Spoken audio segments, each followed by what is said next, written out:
안녕하세요. 오늘은 뉴턴의 운동 법칙을 공부할 시간입니다. 중학교 때부터 뉴턴의 운동 법칙을 공부하지요. 고등학생이 되어서도 또 배울 거지요. 물리2에서는 그동안에 배웠던 내용의 어떤 부분이 좀 더 첨가되어서 운동에 좀 더 다양한 시각을 갖게 될지 그런 관점에서 공부를 해볼게요. 이미 여러분이 알고 있는 것부터 한번 해볼까요?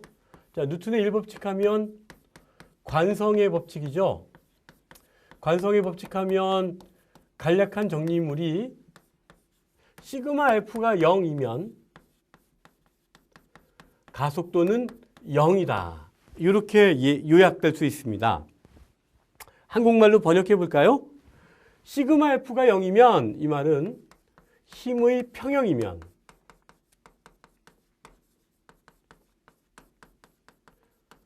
가속도가 0이다. 속도가 안 변한다는 얘기니까 정지한 물체는 계속 정지한다. 또 운동하는 물체는 그렇죠.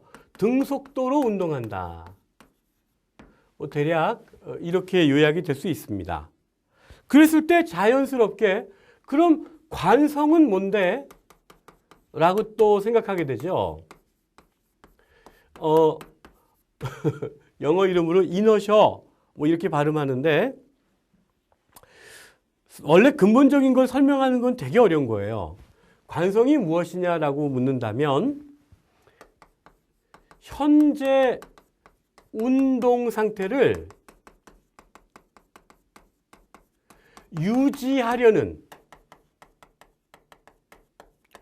자연의 경향 뭐 이 정도로 설명을 해볼 수 있을 것 같아요. 그러니까 다시 말하면 어떤 물체가 현재 운동하고 있다면 이 물체는 계속 운동하려 하고 멈춰있는 물체는 계속 정지 상태를 유지하려고 한다는 거죠. 자, 곧바로 뉴턴의 제2법칙 하면 제목이 가속도의 법칙이에요. 가속도의 법칙 하면 떠오르는 게 시그마 F가 0이 아니면 가속도도 0이 아니다. 1법칙하고 2법칙이 그 명제로 치면 뭐예요? 그렇죠. 명제 역이라고 그러죠, 이걸. 자, 이거를 한글로 해석할게. 힘의 평형이 깨졌다. 또는 알짜 힘이 있으면 속도 변한다. 그런 얘기죠. 그래서 이 두 개의 관계를 가지고 시그마 F는 MA라는 관계식 하나를 뽑았어요. 그게 그 유명한 F는 MA라는 운동 방정식이죠. 여러분도 알다시피 이걸 운동 방정식이라고 부르는데 자, 여기서 이제 문제가 있어. 얘를 방정식이라고 하니까 학생들이 결국 F 알고 M 알면 가속도 구할 수 있다거나 또는 F 알고 A 알면 질량 구할 수 있다거나 또는 질량과 가속도 알면 힘 구할 수 있다. 이 세 가지를 모두 활용해 볼 수 있는 식이라고 생각하기 쉬워요. 물론 그렇죠. 문제를 풀 때. 하지만 뉴턴이 이 얘기를 꺼냈을 때는요. 적어도 힘과 질량을 알면 가속도를 구할 수 있다로 한정했어요. 그래서 이 법칙도 가속도의 법칙이죠. 즉, 가속도 A는 M분의 F라는 방식으로 구해진다. 이 얘기를 하고 싶었던 게 뉴턴의 목적이었겠죠. 자, 어쨌든 여기까지가 여러분들이 그동안 중학교부터 고등학교를 거쳐오면서 뉴턴의 운동법칙 하면 배웠던 내용이에요. 자, 물리2가 되었습니다. 이제 여러분들이 여기에 몇 가지 좀 더 뭐 그렇게 대단한 건 아니지만 첨가해서 알아두었으면 하는 걸 설명할게요. 자, 첫 번째는요. 왜 뉴턴의 1법칙이 이 원래 하고 싶었던 얘기는 이것임에도 불구하고 F는 MA라는 얘기를 먼저 꺼내지 않고 이 법칙을 먼저 두었을까라는 뉴턴의 마음은 뉴턴만 알겠죠. 근데 우리가 추정해 보면 결국 관성의 법칙이라고 하는 것은 내가 만든 게 아니고 갈릴레오라는 선배가 하신 일이다라는 걸 알릴 어떤 매너, 신사적이죠. 그 다음 두 번째가 F는 MA라는 식을 적용시킬 수 있는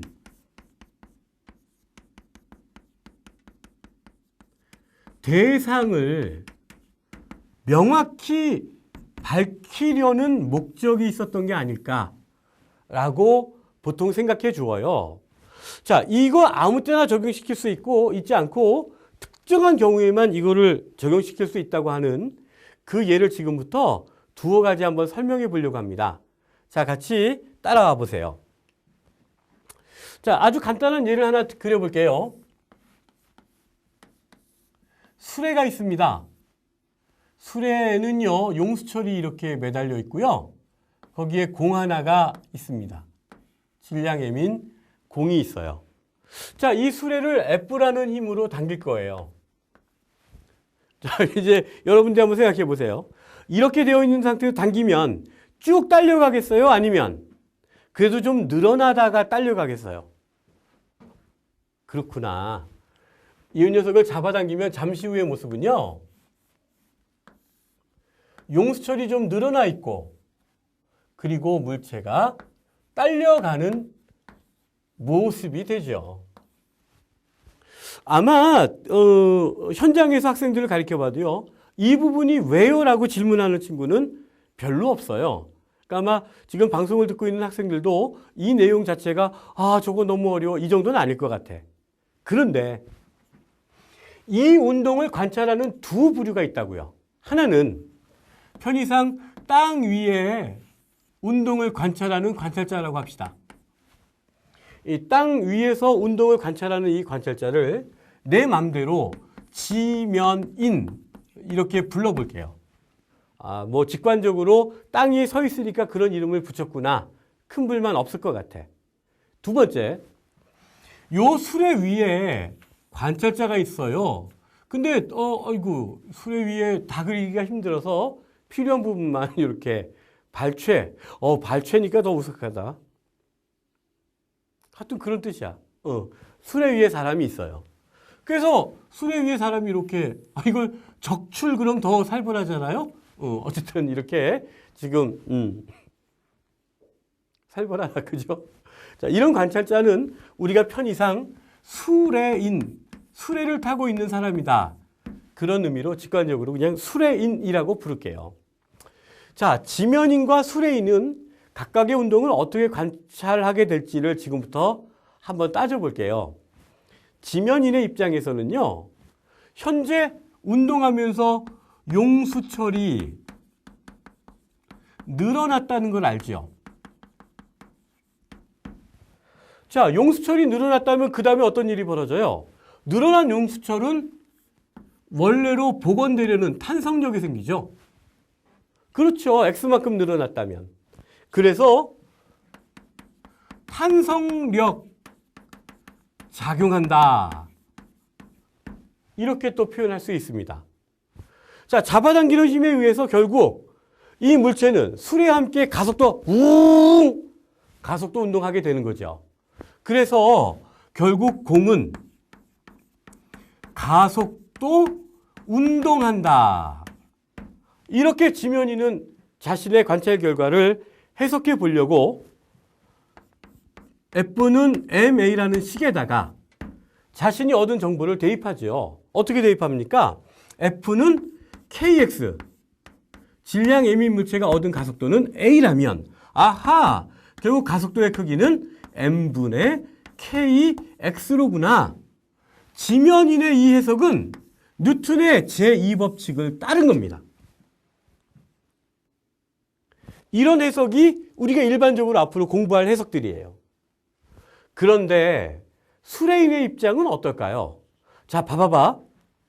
수레인의 입장에서는 이 용수철이 분명히 늘어는 나 있는데 나하고 같이 가고 있죠. 이렇게.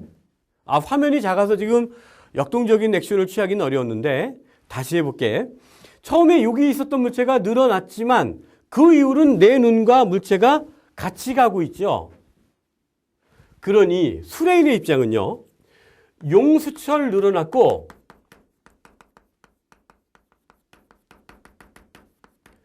탄성력이 작용한다는 것도 알고 있지만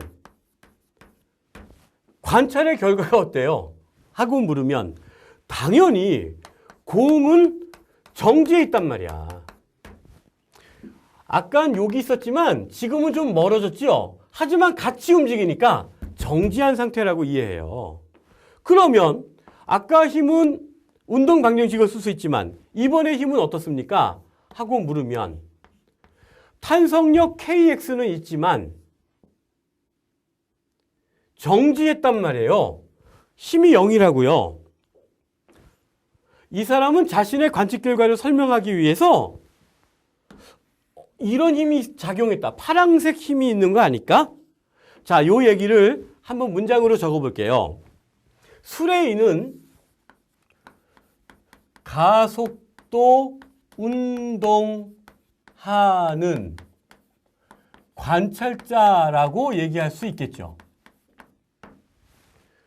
가속도 운동하는 관찰자의 경우 자신의 관측 결과를 설명하기 위하여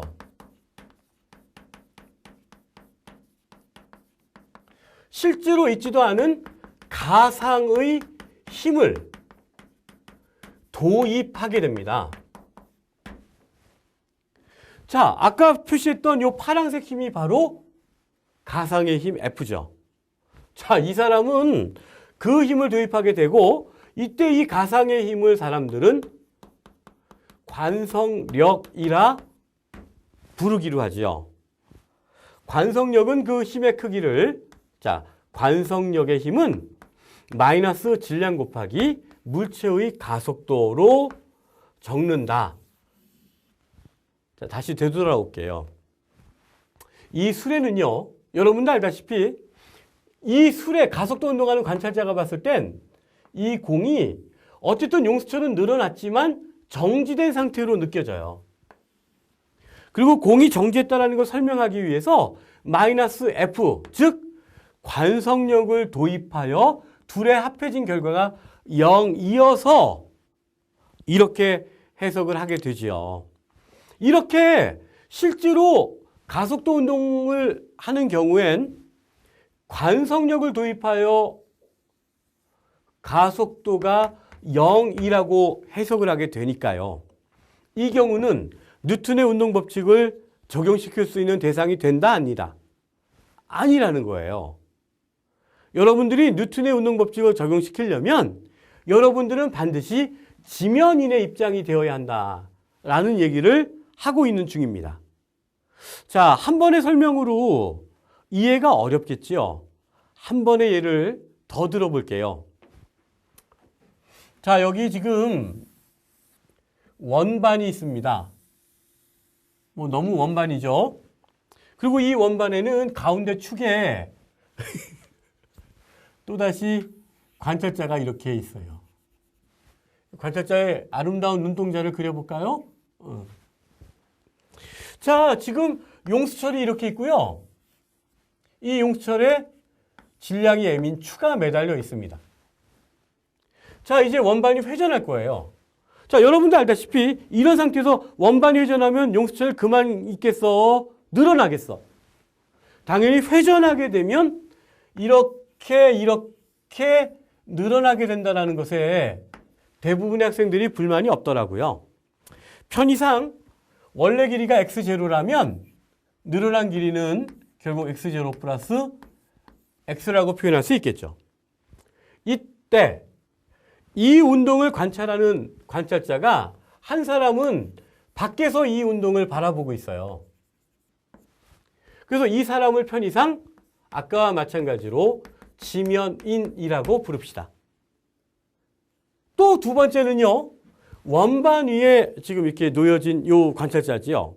이 원반 위에 놓여졌다 해서 내가 편의상 원반인이라고 부를게요. 직관적으로 내가 누굴 얘기하는지 알면 될 것 같아요. 자, 지면인의 관찰 결과를 봅시다. 원운동하고 있구나.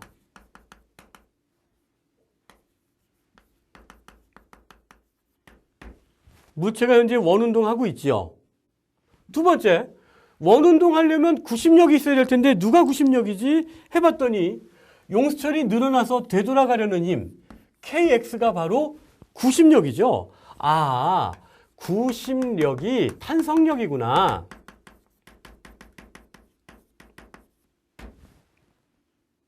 여기까지 이해하셨습니까? 그렇다면 지면인의 관찰 결과를 운동 방정식에 대입해 볼게요. F는 ma다에서 여러분도 알다시피 구심력의 역할을 하고 있는 애가 탄성력이고 이 탄성력이 질량 m인 물체를 x0 플러스 x분의 v제곱으로 뭐 가속운동 시킨다. 이거 어떻게 나왔냐고? r분의 v제곱. 여기서 지금 용수철의 원래 길이에다가 늘어난 길이까지 포함된 게 반지름이 되니까요. 그렇게 해가지고 가속도의 크기를 구하기도 하고 속도의 크기를 구하기도 하고 뭐 그런 거죠. 지면인의 이런 해석은 기본적으로 뉴턴의 운동 법칙을 따릅니다.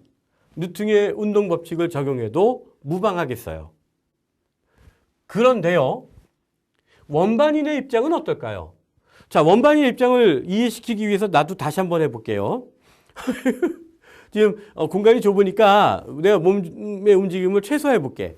지금 물체가 이렇게 내 팔이 용수철 이거 추야.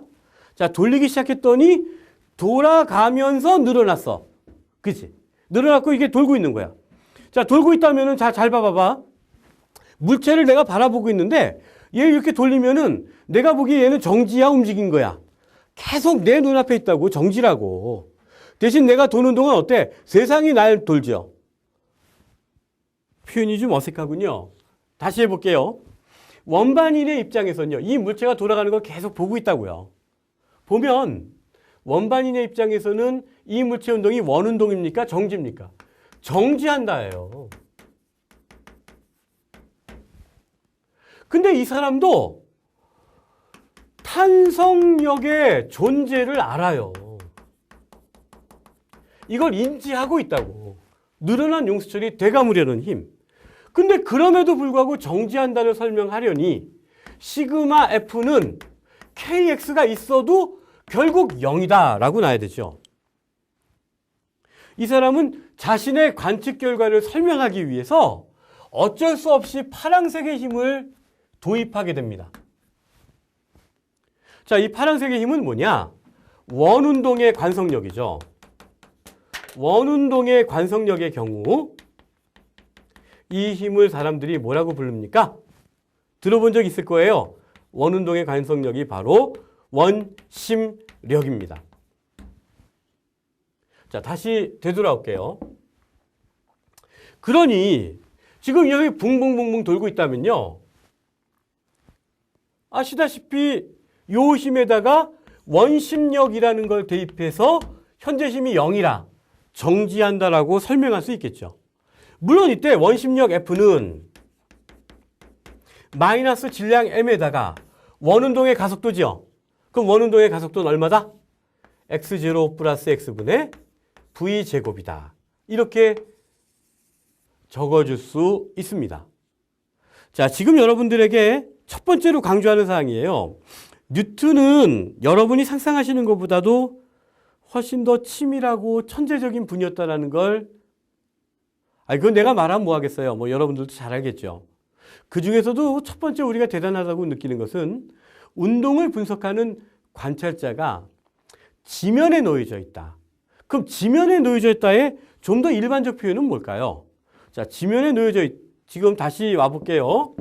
뉴턴의 일법칙이 F는 ma를 적용시킬 수 있는 대상을 한정 지으려고 했다. 특정하려 했다라는 표현에서, 그렇다면 대상이 뭘까요? 여러분이 쉽게 이해할 수 있는 3인칭 작가 시점. 이게 너무 문학적인가요? 혹시 전지자 시점 이렇게 해도 그렇죠? 좀 더 구체적인 표현으로는 관성 좌표계에 있는 관찰자들만 F는 ma라는 법칙을 적용시킬 수 있다는 거예요. 그럼 관성좌표계란 뭐죠?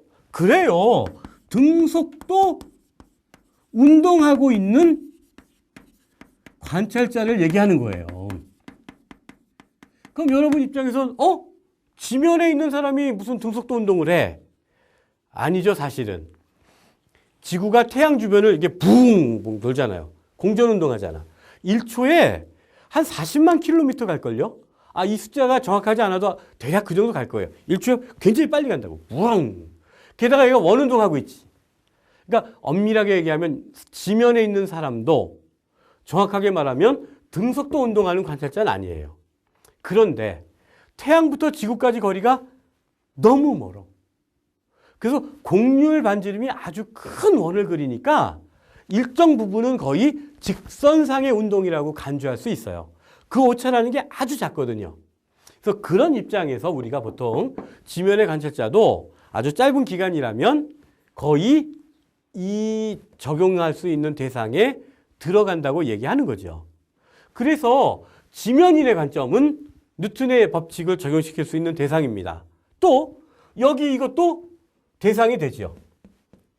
하지만 수레인 또는 원반인처럼 가속도 운동하고 있을 땐 이 사람들은 뉴턴의 제2법칙을 적용시킬 대상이 아니다라는 걸 분명히 알아두는 것. 이게 일단 뉴턴의 운동법칙에서 여러분이 추가해야 될 내용이라고 생각합니다. 자, 여러분들의 이해를 돕기 위해서 간단한 연습 문제를 하나 살펴볼게요. 시작하죠. 자, 아까 판서가 다 끝나서 지우고 새로 썼어. 미리 문제를 적어놨는데, 자, 그래프를 보세요. 이 녀석이 지금 상승 도중에 엘리베이터가 속도가 시간에 따라 어떻게 변하는지를 그래프로 그렸습니다. 3초, 6초, 8초 이렇게 의미 있는 시간대로 끊었어요. 100kg의 뚱땡이 정은이 새끼가 지금 올라가고 있습니다. 올라가고 있을 때 체중계의 눈금 범위가 어떻게 되니? 하고 물어보죠. 자, 여러분들 알다시피 가속도의 크기가 2m/s 제곱, 여기는 가속도가 0, 그리고 여기는 -3m/s 제곱 이렇게 가속도를 구했습니다. 자, 이 상황을 보고 엘리베이터를 직접 그려서 한번 판단해 보기로 하지요.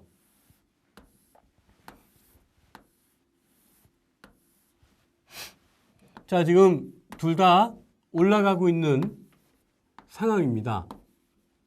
하나가 0에서 3초, 또 하나는 3에서 6초, 세 번째가 6에서 8초일 때의 엘리베이터라고 할게요.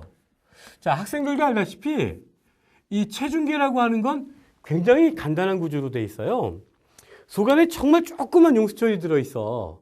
우리가 체중계를 밟고 딱 올라서는 순간 그 용수철이 이렇게 살짝 눌려요. 이때 요 길이 변화를 회전 운동으로 바꿔주는 기어가 하나 달려 있다고요.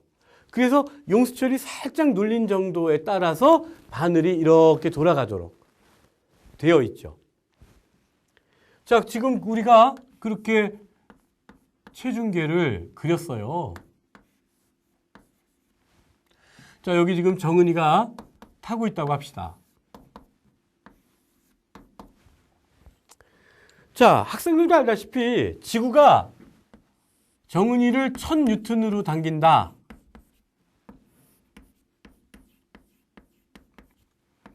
여기까지는 뭐 다들 불만이 없을 거예요. 그런데 이 그래프를 보니까요, 얘는 가속도가 플러스죠. 자, 가속도가 플러스라는 게 뭘 의미할까요? 운동 방향과 가속도의 방향이 일치한다는 얘기죠. 물론 여긴 가속도가 0입니다. 그럼 이 세 번째 경우는 어떨까요? 가속도가, 그렇지, 운동과 반대 방향이다가 마이너스죠. 그래서 가속도의 방향도 그래프가 요구하는 대로 표시해 보았습니다. 자, 관성력의 식이 어떻게 된다고요? 관성력은 -ma죠. 그러니까 여러분들이 이제 정리해 보면 이렇어요. 자, 이게 지금 질량이 100kg인데 2로 움직이니까 관성력은 200N을 대입해야 되는데 가속도의 반대 방향이다.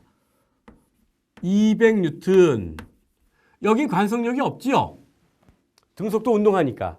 세 번째는 관성력이 가속도의 반대 방향으로 300N이구나. 이렇게 관성력을 찾아 적었습니다.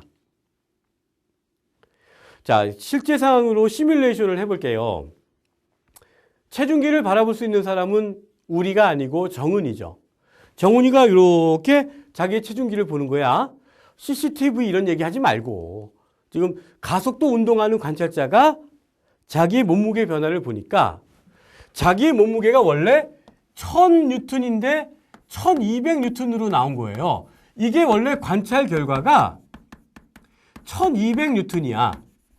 그래서 자기 몸의 체중이 늘어난 것을 설명하기 위해서 관성력을 도입했다가 일반적인 상황이라면 문제풀이는 어때요? 관성력의 크기를 찾아내서 관찰 결과를 예상해 보라 이거죠. 그 순서가 좀 바뀌었다는 거 이해합니까? 다시 이런 경우엔 체중계의 눈금은 1000N을 가리키겠죠. 등속도 운동하고 있으니까 굳이 관성력을 적용시킬 필요가 없었던 겁니다. 근데 세 번째는 어떨까요?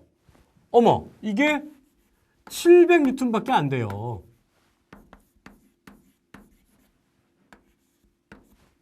자, 이 사람이 이게 원래 관찰했던 결과죠. 내가 왜 몸무게가 1000인데 700으로 줄었지? 자기의 관측을 설명하기 위해서 관성력 300을 도입했다는 거죠. 하지만 문제풀이하는 과정은 어떻습니까? 당연히 300N을 도입해서 이 값이 얼마인지를 알아내라는 거죠. 문제가 요구하는 답은 그렇습니다. 눈금 범위는 700에서 1200N이다. 그런데 여러분들이요, 이 문제를 물리 공부를 좀 했던 친구들은 이 문제를 여러 번 보았을 거예요. 근데 여러 번 보았음에도 불구하고 어떤 맥락에서 이런 문제가 이해되는 것과 그저 그냥 다양한 문제를 풀어본다로 이해하는 것은 좀 별개의 문제가 아닐까 생각합니다. 다시 할게요. 뉴턴은 F는 ma라는 법칙을 함부로 적용하면 안 된다라고 알람을 준 거예요. 어디에서? 1법칙에서.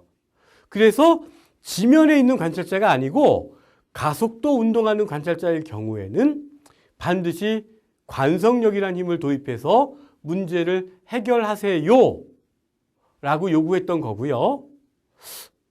대학 교수들은 학생들이 그런 걸 이해하고 있는지 궁금해합니다.